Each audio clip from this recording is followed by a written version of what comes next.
Okay, in this video we're going to go over some techniques that you can use if your dog is too aroused to be outside. This is Rowlfy. Now we tried to do another video because he has dog reactivity, but he is so aroused when he's outside he can't listen to anything. And he should be laying down because he's very tired right now, and he will eventually. I'm going to pantomime this stuff because he's just too tired for us to work with. Now as soon as he passes through this threshold, the game is over. He can't listen. He's got his head on a swivel. So what I'd like the guardians to do is, first of all, we want to condition him that when we're opening the door, that he needs to stay and be quiet and relaxed. Now, most of us, when we try to train our dogs, we try to train our dogs in the moment. We have the leash on, we're getting ready, we have our shoes on, we're ready to go out for a walk. Rowlfy knows we're going for a walk, so he's very excited already. We've added to the deal. And so excitement, just like for humans, if I'm overexcited, that's not the best time for me to make important decisions or to do something that's going to take concentration. So the first thing I'd like to teach Rowlfy to do is to sit right here, about 4 or 5 feet away from the door. And if this is too challenging, you might even put it over here. What I'd like you to do is get some painter's tape and do a little bit of a box on the floor. And what we're going to do is we're going to use our marker word, and the first stage for this is just teaching Rowlfy to go to the area. So I'm going to say his name, show him I have a treat, lure him over to it, raise it up, so kind of put him into a sit, or you can tell him to sit. As soon as he sits in the box, I say yes and give him the treat. And then I'm going to walk away, wait for Rowlfy to walk away, and then repeat that. And then when I can lure him over very easily, I want to assign a cue for this. So you can call it place or station or LAX or whatever it is. I like coming up with a fun destination sort of name. So eventually I want to be able to say LAX, Rowlfy comes and sits down there, and then I give him a treat. So at first I'm luring him, or I'm tossing the treat there to lure him to go there. I'm marking when he arrives, and then I'm giving him the reinforcer, which is either a pet or probably in this case a treat. And eventually, after repping it enough, you should be able to say LAX, and he goes over there and sits down, and then you say yes and give him the treat. So if you're luring him here, don't say LAX if you can't lure him here. Only use the marker word at first when he sits down, and so you can just touch his nose with a treat and lure him over. But eventually, when it's pretty easy to lure him over, that's when we'd say LAX or whatever the cue is. So that's the first stage. I don't want you to go anything beyond that until he is comfortable with that. Now we keep the leash in this drawer. So we'll probably, you can see Rowlfy in the video right now, right? Can you scooch it? There you go. All right, so I'm betting that if I were to walk over here and open this door, that Rowlfy's going to get up. This is what's called a classically conditioned response. This means that when a human comes over here and opens this door, it means we're going for a walk. He gets worked up and he's ready to go. So we'd like to do a little desensitization exercise for this. This is something you can do at the same time, not exactly the same time, but I think concurrently is the proper way to say it. So maybe this week we're working on teaching Rowlfy to go here and coming over here and opening the drawer and closing the drawer and going and sitting down. So we want to do this a whole bunch to the point where when I come over here and open the door, Rowlfy doesn't get up anymore. The next stage as I come over here is, okay, open the drawer, open the drawer, and I take the leash up and then I put it right back down. So he got up right there. That's not bad, but that's an indication that he's starting to get roused up. So we need to go very slowly, and I want to get to the point where maybe I open the drawer and just go like this much, and then close the door, and then I go sit down. So this isn't something where I'm going to sit here and practice for 5 minutes. Every time you get up to go to the bathroom, get a drink of water, come over here, open the door, close it. We want to break the association. So now my humans are weird. They come over here, they open the drawer, or they open the drawer and they pick up the leash, but nothing else happens. Now, the guardians were using a prong collar before. They're not going to use one anymore, so it's good. But that makes a special sound every time you pick it up. When we have the easy walk, easy wide dog harness, that also make a special sound. So again, we're going to break this down into stages. And I want you to think about this not just for this exercise, but any exercise you're doing with your dog.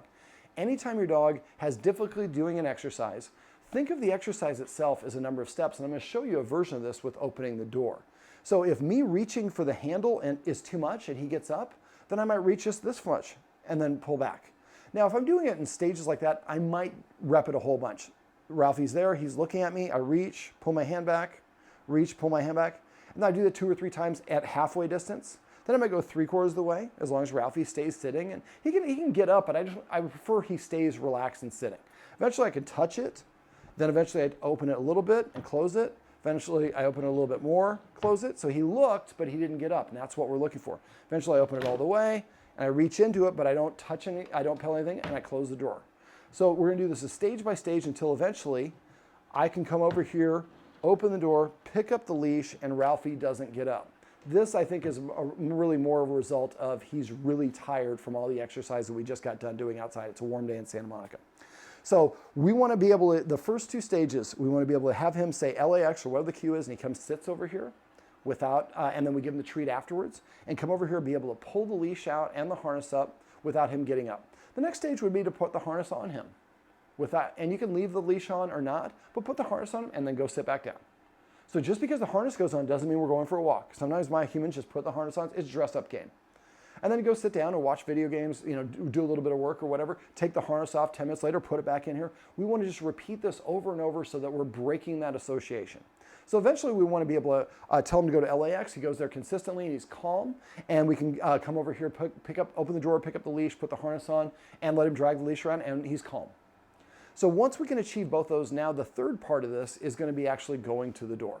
So when I'm going to the door, I'm going to use treats for this part. So I'm going to tell Rowlfy LAX, and he goes to LAX. I come over here, I open the drawer, and you can do this in different orders, but you put the harness on him before or whatever, but he's leashed up and ready to go there. And I might just say LAX, then take it out and put it on him. That's fine too. So then I'm going to take a step toward the door, and I'll come back and give him a treat. And if he gets up, that means that step was too much. So let's break that step down to a small step. So if he gets up, I don't want to reward him with a treat each time because then getting up gets me a treat. So then I lure him back, go LAX, comes there, and I pet him a little bit. And then I'm going to go like this. Yes, treat. Yes, treat. And notice the order that I'm doing this in. I'm moving my foot, I'm bringing it back, I'm saying yes for him staying there. Then I'm reaching for the treat and giving the treat. A lot of people go like this. Yes, and see how I was giving the treat at the same time. If something comes up, you can swipe it up if any notifications comes up, buddy, our cameraman. Okay, so eventually it gets to the point where you should be able to take one step away. Now, when I'm turning my back and I'm facing the door, that's excitement as well. So if that's too much for Rowlfy, we might just go like this. So I'm facing away from the door. Come back and I give him a treat. I say yes, and then I give him the treat. So what we're saying is staying here gets you a treat. I'm saying yes for that and giving you a treat. And eventually I can take 2 steps. Yes, and give him a treat. When I get it all, if you have to do it backwards, I'd like you to get all the way to back, so your back sides of the door, then return, then say yes, then give him a treat. Then at that point, after you've done that, then you could actually try turning. And if that was too many steps, then you might have to do backwards all the way to the door. Then we go here, 1, yes, treat, yes, treat, yes, treat. Now, eventually, we're going to get to the point where we can go over all the way to the door, and Rowlfy's staying in a sit. He's calm. We've desensitized him from being excited for walking towards the door by increasing distance. We've helped him practice go to LAX. We've practiced desensitizing him from the collar. So we're setting him up for success. And one other tip that I forgot to mention, you can exercise Rowlfy, play a little fetch or tug of war, give him 10 minutes rest, then practice this activity. That might help set him up for success. Make sure he calms down. He's not panting before you start practicing this. Now, I can go all the way to the door with Rowlfy staying there. Then this is how I'm going to break this down into steps. Yes, treat. And you could have one of you standing there and give him the treat for it. So we're going to give him a lot of treats. If he likes his kibble, you can use his kibble for this. And eventually, at first I reach halfway for it. If that's too much, then I'll reach a little bit. I've had some dogs where I can only go like this, and then I have to walk back and give him a treat. But we're rewarding him. So what we're saying is, you sitting there gets me a treat, and I'm going to do more and more stuff over here. Now, this makes a sound every time your door opens, correct? Mm-hmm. So that's going to be something as well. So you might even have the recording of that, because you open the door, that's a trigger. He's going to go through it. So record the audio of that, and then you can play the sound and give him a treat. If you play the sound and he gets up, that's too loud. So turn your volume down on your phone. Play it as loud as you can, but without him getting up. So you play it. Yes, if he stays there, give him a treat. Gradually work it up till it sounds the real world, because that's a trigger. So we're doing that with us here, and through all of this stuff, nobody is on the other side of the door or about to come in or out. So that will just set him up for failure. So eventually, now we've desensitized him from that as well. Now I come over here and I could touch the handle. Pull my hand back, and you see right there, he got up, just that little sound, and he's aroused. So maybe I just go and I touch without actually making the sound. And then and at this point, I could do this without a treat, but in his case, I think going back to him and giving him a piece of kibble or a treat is probably going to be better. It's going to slow down the process, but he's so aroused outside, we just want to make sure he has it. So eventually then Yes, treat. Walk back over. Eventually you're, and he doesn't get up. This is why we're not actually practicing with him. Now we also have the latch here. If the latch go like this is too much, and I can do it, or I can also do it very quietly. So you really didn't hear it, but the motion was still going through. And then eventually we want to go through, so I can walk over here, I can unlock it here, I can jiggle the latch, and none of the times does this door open. So eventually, and Rowlfy is staying there at LAX. Eventually, and Rowlfy, you're, hey buddy, we'll go to LAX. It's like, I don't know what that means yet. You haven't practiced that with me. Sit. Yes, you've had a long day. So eventually when you open the door, you're going to open it like this. Close it and go give him the door. That was actually very good, buddy. Don't expect that right away. So again, we want to go very systematically, very slow so we can achieve success. So you only open an inch and then I close it and then come back, say yes, and give him the treat. Eventually you're opening a couple inches more, couple inches more. Eventually you're open this thing all the way and Rowlfy's sitting there saying, you owe me a treat. Then you close the door. Eventually you want to get to the point where you open and close the door, and he's just not triggered to run outside. So this is how you can desensitize your dog from getting really excited for going out. Now I'm going to give you a little bit of an extra bonus. Now I went over clicker training with the Guardian. One of the things I like to do is I call it click for attention. So a clicker is a little bit more precise than saying yes. It is a little bit more precise, but it's more distinctive. So what I usually like to do for this sort of thing, and let's see if you're calmed down enough to do this, Rowlfy. Sit, sit, sit. Yes. Well, I don't have to say yes, I clicked. Come here, Rowlfy. Sit.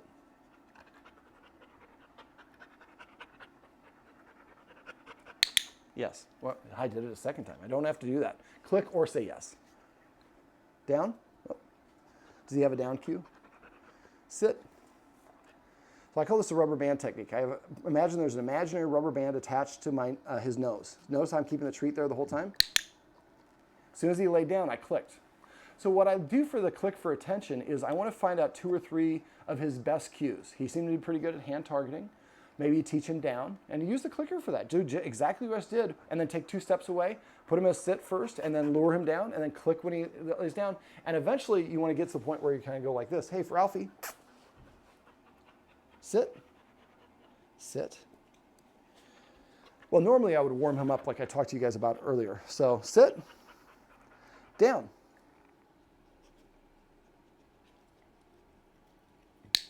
Normally you'd want him to go down faster than that before you start saying the cue. But again, I say crash for my dog. Some people say chill when their dogs lay down. Again, fun cues. So then you're going to walk around your place doing an alternative, either sit, down, hand target, circle, whatever the 3 best cues are.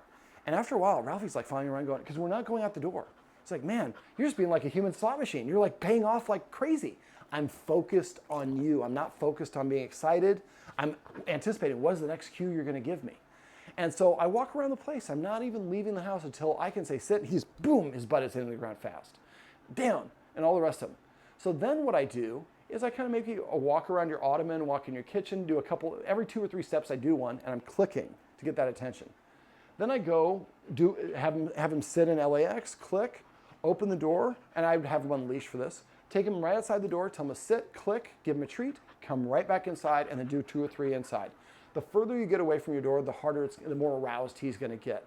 So if we just tease him, even if you just open, and you might even have to, again, break it down to steps. Just open the door and then have him sit and lay down. So maybe somebody's over here by the door, and just practicing with the door open might help him. We're gradually increasing that level of intensity, but helping him practice focusing on us. And gradually we step 2 steps away outside the door. We say sit here, and then a hand target 2 steps away. And you're eventually 3 steps, 4 steps, 5 steps. And when you're going away from your house, I use these as an indicator. Can I get him to sit? Can I get him a hand target? Can I get him to lay down? Things that I know he can do inside. Like we were mentioning at the park, he can't take a treat, he is way too aroused. But if he can't sit, I wouldn't continue going further away from your house. Now, you're going to take him out for walks in the parks that we talked about in the other neighborhoods. That's a little bit different. But you want to be working on this stuff on a regular basis. And I would work on this stuff on your trip too, because dogs don't generalize well. So practicing in your bedroom, in your kitchen, in your little lanai will really help. But the idea is we're helping Rowlfy focus on us, practice doing things, and being rewarded for doing it. And then we're gradually increasing the level of excitement by making the environment a little bit more stimulating, but we have to go at his pace. When he gets to the point where he can't sit, and I always say sit once, give him a couple seconds. Once I know they do it, if they can't, then I turn around and go back inside or to an environment that is calmer so that the dog can actually perform. So this will take a little bit of time and practice, but I think we just set him up for failure by going out on the walk. It was just way too much for him. This is the environment he feels most comfortable with. Let's get him practiced at focusing and listening to us, desensitize him from the harness, get him used to here so he's not right next to the door, and then gradually you're going to ebb and flow further and further away, and Rowlfy's going to be able to sit and lay down and hand target and all the rest of the stuff. Let's see if we can do a boop for you. Sit. Boop. Yes. Well, this is my buddy Rowlfy. So, just a quick summation. The goal is not to complete these exercises fast, is to have achieve the success, which is Rowlfy being calm. So go at Rowlfy's pace. I'd like you to practice these things. For the LAX, practice that like 3 to 5 times a day in 1-minute practice sessions. The desensitization, I want you doing throughout the day, and everybody doing that. Go over, and again, and let everybody know. You might have a little chart on the wall. You know, we're to the point of reaching, we're touching, we're opening 1 inch, 2 inches, whatever. So, and don't be afraid if you can, one day you can open it all the way and he stays calm, the next day you reach for it and he gets up. We have good days, bad days, just like dogs do. And eventually get to the point where you can open this up, put the harness on him, and he whatever, he lays down, he's relaxed. That's when we're ready to start doing the next stage, the door steps. And we're doing this stage, try to practice this 3 to 5 times a day in like 1 or 2 minute practice sessions. My cameraman is really getting bored because he thought this was gonna be a lot more exciting than it is, mostly me talking. But the idea is, remember, we want him to achieve what we want. Yes, and I'm celebrating Rowlfy coming to me. All right, Rowlfy, come here. Over here, sit. You're not supposed to sit with your back to the camera. I'm trying to get you a modeling gig. This is my buddy Rowlfy, and this is Rowlfy. These are some tips and tricks you can use if you have a dog that is too excited or too aroused to listen to you outside on walks.